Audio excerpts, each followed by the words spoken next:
మనలో చాలా మందికి రీసెంట్‌గా ప్రజాపాలన ద్వారా గానివ్వండి, మీ సేవ ద్వారా రేషన్ కార్డ్‌కి ఎవరైతే అప్లికేషన్ చేసుకున్నారో, ఆ అప్లికేషన్ నెంబర్ అసలు ఏంటి, మన రేషన్ కార్డ్ నెంబర్ ఏంటి అని తెలుసుకోవాలని ఉంటుంది. సో, ఇప్పుడు నేను చెప్పబోయే ఈ డిఫరెంట్ మెథడ్స్‌లలో ఏదైనా ఒకటి ట్రై చేయండి.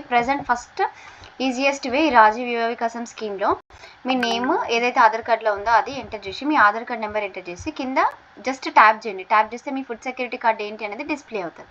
ఇది one of the easiest way. కానీ మనకి రేషన్ కార్డ్ ఇది తెలుసుకోవాలంటే రాజీవ్ యువ వికాసం లాస్ట్ డేట్ ఎప్పటి వరకు 14th వరకు కదా. సో 14th వరకు తెలుసుకుంటే ఓకే, పర్లేదు. కానీ ఆ తర్వాత మీరు మళ్ళీ చూసుకోవాలి అసలు మా రేషన్ కార్డ్ నెంబర్ ఏంటి అంటే, మీరు కేంద్ర ప్రభుత్వం వాళ్ళు ఇంట్రడ్యూస్ చేసిన ఈ యాప్ని అయితే మీరు డౌన్లోడ్ చేసుకోవాలి. సో ఈ యాప్ని డౌన్లోడ్ చేసుకోవడం వల్ల ఏంటంటే, మీ ఆధార్ కార్డ్ తోటి మీరు లాగిన్ అయ్యి ఓటీపీ తోటి అయితే మీకు మీ ration card number and already existing వాళ్ళు ఉన్నారా లేదా, ఇన్ కేస్ ఉంటే ఏంటి, అండ్ ఒకవేళ పేర్లు మార్చుకోవాలి అనుకున్నా కూడా మార్చుకోవడానికి ఈజీగా ఉంటుందన్నమాట. సో ఈ యాప్ లింక్ నేను డిస్క్రిప్షన్లో ప్రొవైడ్ చేస్తాను.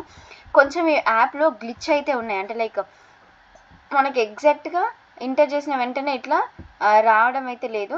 బట్ కాకపోతే ఇది యూస్ఫుల్ యాప్ అన్నమాట. సో దీన్ని కూడా మీరు డెఫినెట్గా ట్రై అయితే చేయండి. అండ్ ఇది కాకుండా ఒకసారి యాప్ గురించి చెప్తాను చూడండి. ప్లే స్టోర్లోకి వెళ్ళి మేరా రేషన్ అని ఎంటర్ చేయండి. ఎంటర్ చేసిన వెంటనే యాప్ మీకు డౌన్లోడ్ అవుతుంది. దాని మీద లోగో మీద ప్రధాన్ మంత్రి గరీబ్ కళ్యాణ్ యోజన అనేసి ఉంటుంది. సో ఆ లోగో ఉంటుంది.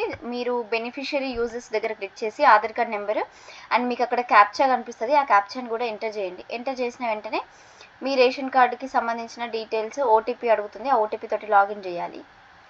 ఓకే, సో దీంట్లో అయితే కొంచెం గ్లిచ్ ఉంది. అట్లా కాదు మాకు అంటే మీరు డిఫరెంట్గా సెర్చ్ చేసుకోవచ్చు. ఇక్కడ రేషన్ కార్డ్ మనకి నార్మల్గా ఈపీడిఎస్ వాళ్ళ వెబ్సైట్లో ration card search, FSC applications search ఉంది కదా. మీరు ఒకవేళ ఆల్రెడీ ఎగ్జిస్టింగ్ రేషన్ కార్డు ఉన్న వాళ్ళు, అంటే నా దగ్గర ఆల్రెడీ రేషన్ కార్డు ఉంది కానీ మా పిల్లల పేర్లు కానివ్వండి, ఎవరి నేమ్స్ అయినా యాడ్ చేయాలి, లేకపోతే వైఫ్ నేమ్ కానివ్వండి, బ్రదర్స్ది కానీ ఏదైనా యాడ్ చేయాలి అనుకుంటే మీరు మీ ఓల్డ్ రేషన్ కార్డ్ నెంబర్ని ఎంటర్ చేసి మీ డిస్ట్రిక్ట్ ఏంటి అనేది సెలెక్ట్ చేసుకొని సెర్చ్ చేస్తే సరిపోతుంది. అప్పుడు మీకు కింద చేంజెస్ ఉన్నాయా లేదా అనేది తెలిసిపోతుంది. Next FSC search, application search ఉంది కదా. ఇక్కడ మీ డిస్ట్రిక్ట్ సెలెక్ట్ చేసుకోండి. లేదు అంటే మీరు మీ సేవ ద్వారా అప్లికేషన్ చేసుకుంటే మీ సేవ నెంబరు, లేకపోతే మీకు ప్రజాపాలన అప్లికేషన్ నెంబర్ ఉంటుంది కదా, ఆ ప్రజాపాలన అప్లికేషన్ నెంబర్ ఎంటర్ చేసి కూడా మీరు సెర్చ్ అయితే చేసుకోవచ్చు. అండ్ నెక్స్ట్ ఏంటంటే status of rejected ration card. ఒకవేళ మీ రేషన్ కార్డ్ రిజెక్ట్ కనుక అయితే మీ రేషన్ కార్డ్ నెంబర్ ఎంటర్ చేసి సెర్చ్ చేస్తే రేషన్ కార్డ్ రిజెక్ట్ అయిందా లేదా, ఏంటి అసలు రీజన్ ఏంటి అనేది మీకు ఇక్కడ డిస్ప్లే అయితే అవ్వడం జరుగుతుంది. సో ఇదన్నమాట. ఇట్లాంటి మరిన్ని యూస్ఫుల్ వీడియోస్ కోసం ఛానల్ని తప్పకుండా చూడండి.